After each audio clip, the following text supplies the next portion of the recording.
the business. You gotta hold it steady.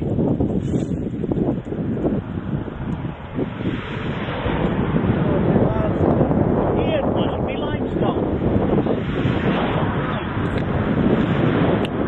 Actually, there are some layers in here. Brown ones that are probably dolomite.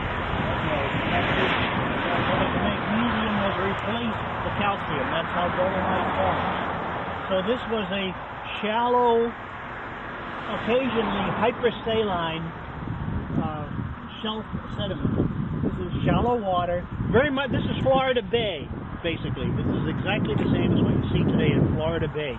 A tropical or subtropical, shallow, very shallow ocean.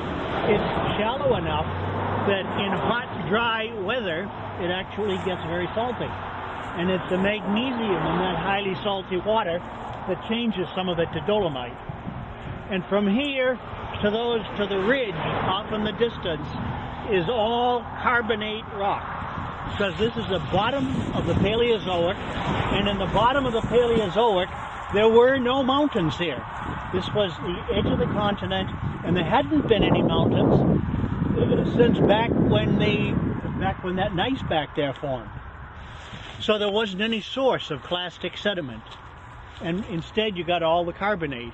Then at about 475 to 450 million years ago, you had the first collisions off on the side up to the east. That raised up a mountain ridge called the Taconic Mountains. It started providing a big source of clastic sediment, and the clastic sediment washed inland, covered over the carbonates, and gave you a thick section of shale and sandstone from then on. Then it stopped. Those mountains wore away back down to where they weren't providing sediment anymore, and you had more carbonate being deposited on top. Then 350 million years ago, Madagascar, or a chunk of continent the size of Madagascar, hit up to the northeast in New England and the Maritimes. Same thing again. You had a local Himalaya mountain range providing a flood of sediment coming in. Although the mountain collision was to the north, it was big enough that there's a thick batch of sediments in here. And if you drive west on this road, you'll find those sediments next, overlying the carbonates again. Those mountains wore away. No more mountains. More limestone coming in. We have a third layer of limestone, and then Africa hit. And the flood of sediments went all the way to the Mississippi River then. Covered all of the eastern half of the country. Those are the coal beds. Those are the coal strata that you find all the way across into Ohio, Indiana, and Illinois. Carbondale, Illinois, is in those sediments. Carbondale because of coal. So this tells us it was quiet here. There was nothing going on here. Okay, now, the one thing I want to really show you here, though, this chunk of rock right here. It's a different limestone. Actually, I never did test it to see that it's limestone, so let me check that it is still. There we go. My identification was correct. It is limestone. But it's obviously a slightly different limestone, thicker beds than the one around here. That was taken from somewhere else, exactly where I have no way of knowing. I'd like to talk to the geologist who mapped this spot, because he might be able to say, oh, that looks like so-and-so rock. I don't know.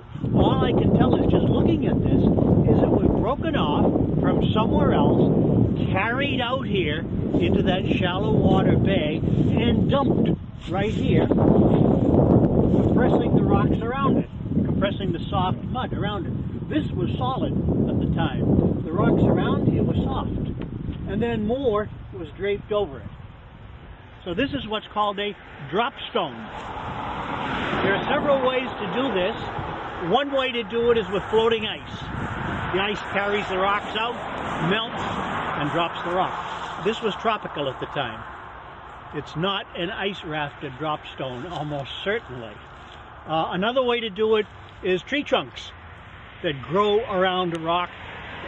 The trees fall down, the rock is still held in the roots, drifts out to sea.